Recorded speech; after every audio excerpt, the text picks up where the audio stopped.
Hello my friend and welcome back. My name is Hannah and today we're doing a high-end makeup tag. So if you're curious about what I'm wearing on my face, what I mentioned in today's video, and what I'm doing in other pockets of the internet, I always have links in the description box down below. I'm not sponsored or affiliated, so when you shop those links, I'm not making any kind of commission or anything off of it. Like they're clean links. Shop away. My hair wants to stick to my lipstick. Cute. Before I get into today's video, I do also want to point out, like, I did today's makeup look with this Matrix palette from Makeup Revolution. I don't know if this is still available anymore. I'm in the middle of filming my declutter series, and I believe the week that this video goes live, my first declutter video will also be coming out this week. I'm not quite sure what day that is, the day that I'm filming this, but I'm pretty sure that's going to be this week.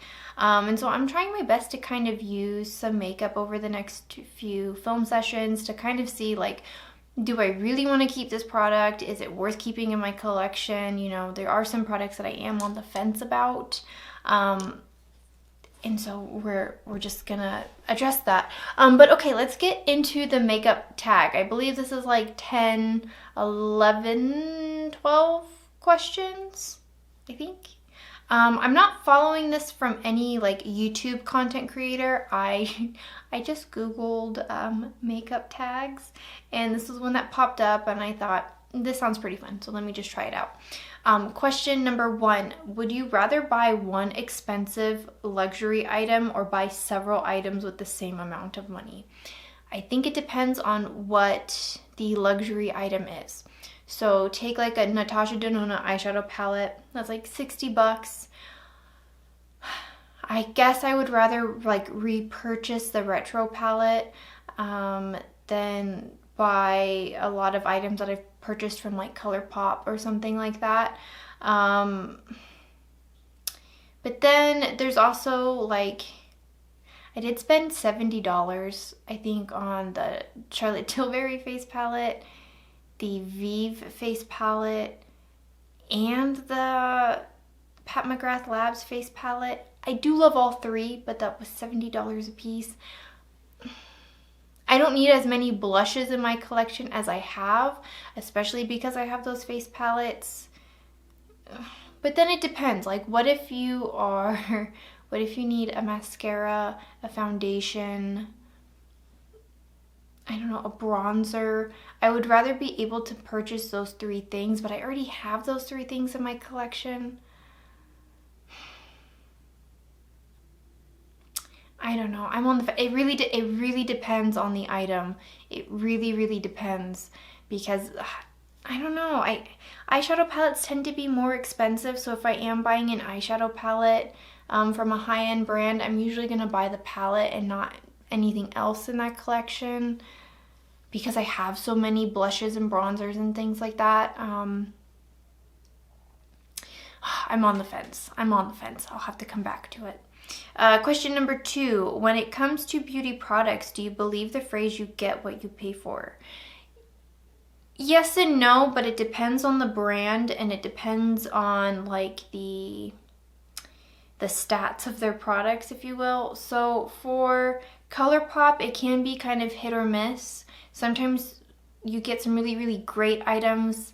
Sometimes you get a lot of really dull items, and they kind of have like a 50-50 record. I think they've been on the better end of releasing more quality products, with some misses kind of peeking through.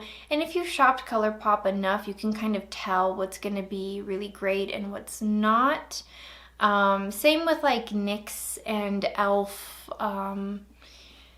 Gosh, I don't really shop drugstore because brands like Revlon or Almay, things like that, Physicians Formula, have never performed well for me, so I just avoid them at all costs. And I tend to buy more high-end, but I like to shop more from indie brands, if I'm being completely honest.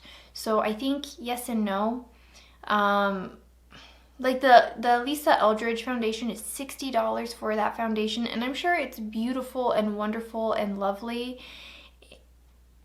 But I also have the Sephora Best Skin Ever that I bought for like 20 bucks, and I really enjoy that.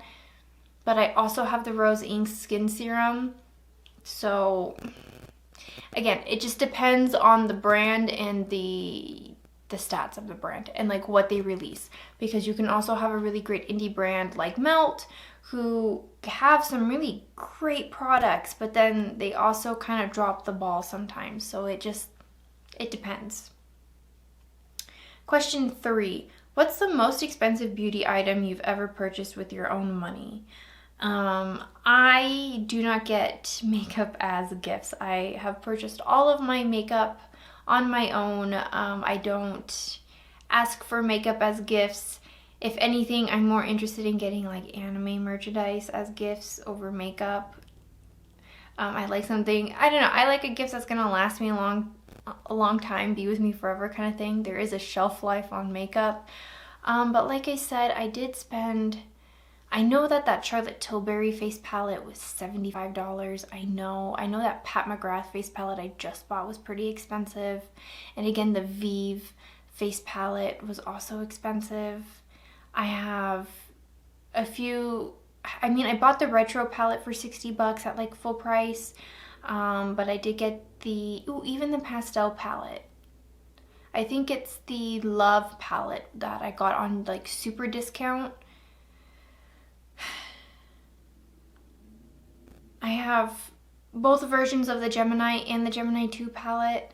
I tend to spend more on the eyeshadow palettes than I do like blushes, but I think I even have some like, gosh, I spend $20 on a few blushes and highlights in my life. Yes, I want to say it's my face palettes that are the most expensive, but I mean, I tend to buy higher end eyeshadows and face palettes. There it is. Are you willing to purchase products at full price, or do you usually wait for a sale or discount code? If I could get it with a discount code right out the gate, I'm happy. I don't live in a tax bracket where I have the luxury to not think about how much money I'm spending. I try my best to get everything at a discounted price. There are tons of discount, like I love to use Honey. There are tons of influencers that have gotten a paycheck from me because I have just used their discount code, and I don't care. Whatever, that's fine with me. I don't care. But it also, I don't know, depending on how much I want the item and what the item is, sometimes I don't care and I'll just buy it for full price, like the Pat McGrath face palette that I just purchased. I did get the new Kaleidos like Trio and Highlight, and that was on sale, but that was the start of their Black Friday sale. If it wasn't on a discount, I still would have purchased it at full price because I was interested in that product.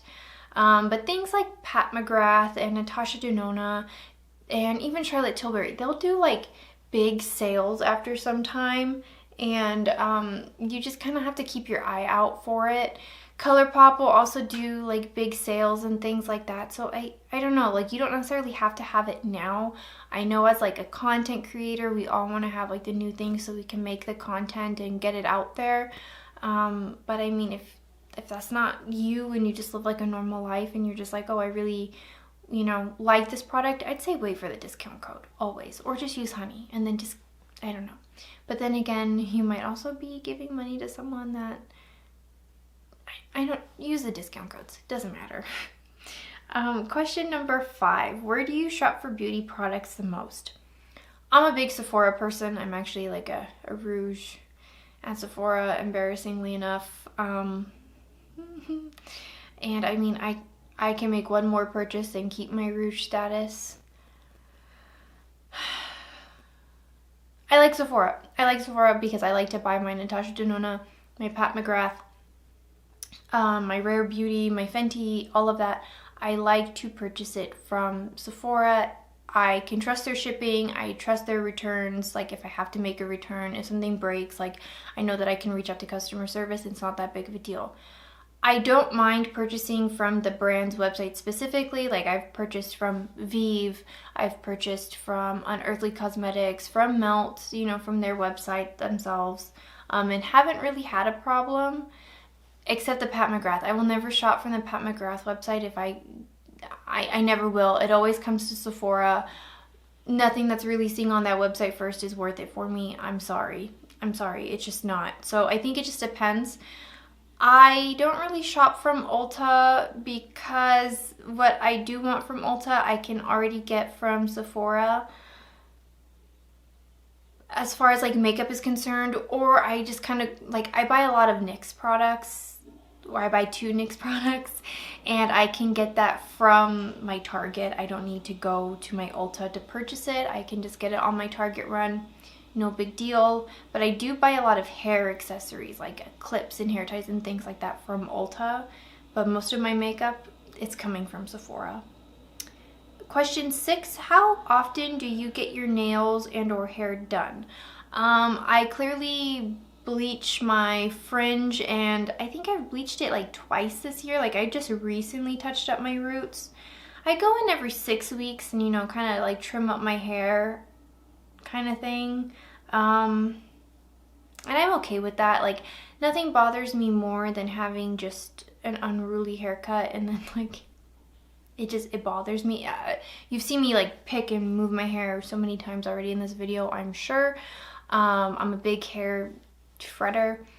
I used to get my nails done a lot from like 2012 to like 2016. I used to have like claws, like cat claws, like coffin claws, whatever you want to call them, the Lana Del Rey nails.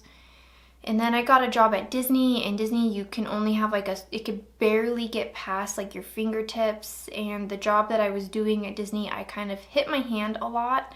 That having like acrylic nails just didn't make sense, and you had to go off a very specific color wheel that it just wasn't worth it to me, like at all, to be getting my nails done. Like I can paint my own nails with a clear top coat and like a nude like gel myself. And even now, like I like having longer nails, but I don't know if I don't know, maybe I'll go in and like get my nails like maintenance. Like I think that's pretty smart. I do want to go get like a pedicure, but I mostly just get my hair done most of the time. Question number 7, do you prefer long or short nails? It depends. Long nails I think look very, very pretty, but I do work with my hands a lot, and I tend to kind of, I don't want to say like I slam my hands on things, but like I work in an office setting where I receive mail, open mail, things like that, and I'm filing things and I'm typing on my computer. And sometimes if my nails are too long, because I've used the glue on nails, and I'll be playing games on my computer, and sometimes like my nails are too long to be on my keyboard, and like when I'm doing my makeup, I don't really want like long nails like in my eyes.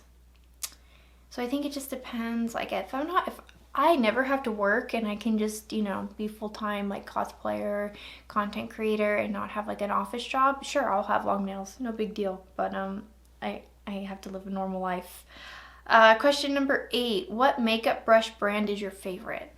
I might get a lot of grief for this, but I like the Sigma brand. I like the Sigma brushes. I've washed mine a number of times and they still work, they still perform. This is definitely one of those things where I think like you get what you pay for. I used to purchase like the e.l.f.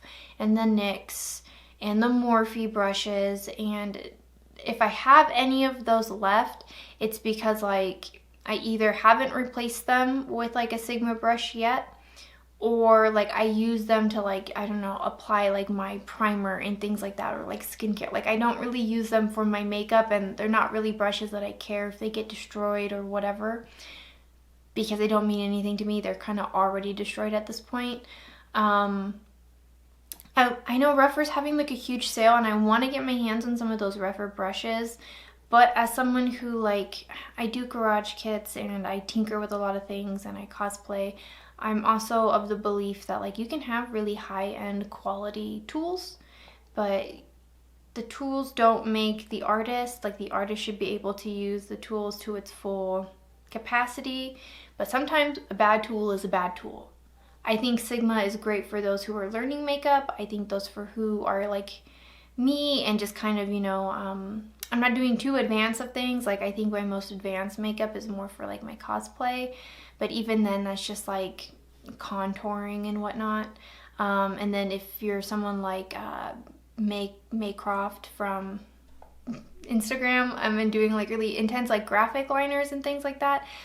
I think those brushes can also suffice. I don't know. I do like my Play-Doh's brushes, and there have been like some random brand brushes that I've gotten like with purchase that like I think are really great. Like the Real Techniques and things like that. Like I don't think those are bad, but I'm most likely gonna always buy a Sigma brush over something else. I do like the Rare Beauty brushes though. I do think that the Rare Beauty brushes that I have are really nice. Same with my Play-Doh's ones. Question number 9, high-end or drugstore mascara? In my history of makeup, it's always been the higher end mascara that performed better for me. I do like the Maybelline Sky High mascara, and I can pick that up at Target or Amazon, no big deal. But that's like the first drugstore makeup that's actually like performed well for me. I'm actually a big fan of buying mini mascaras because that's the amount of mascara that I'll ever need. I don't want to spend $20 for something like this. Like I already have to throw this away. And I got this in like a Sephora favorites kit, but this is already like more mascara than I'll ever use. And I do wear mascara every day when I go to work. I do wear it when I'm filming and making content. So I do go through a lot of mascara, but something like this suits me more for my needs, and this is like $10 to $15 if that, versus like $25 to $30 for this.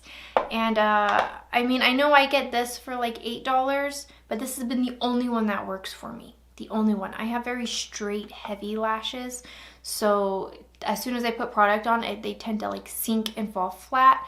But the Maybelline Sky High works for me, as well as the Cali Ray Come Hell or High Water, the Charlotte Tilbury Pillow Talk mascara, and the Tarte C Curl mascara. Gosh, I think even the Rare Beauty mascara like was really nice. I did like the Fenty one for a while. I did like the Milk one for a while. I don't know. I tend to just I don't have a holy grail mascara, let's say. I just buy the minis off of Sephora. Question 10. Think of your favorite makeup brand. Is it drugstore, high-end, luxury, or indie? Wow, is high-end and luxury not the same thing? Is Natasha Denona not a luxury brand? I guess it isn't. I guess that would be a high-end.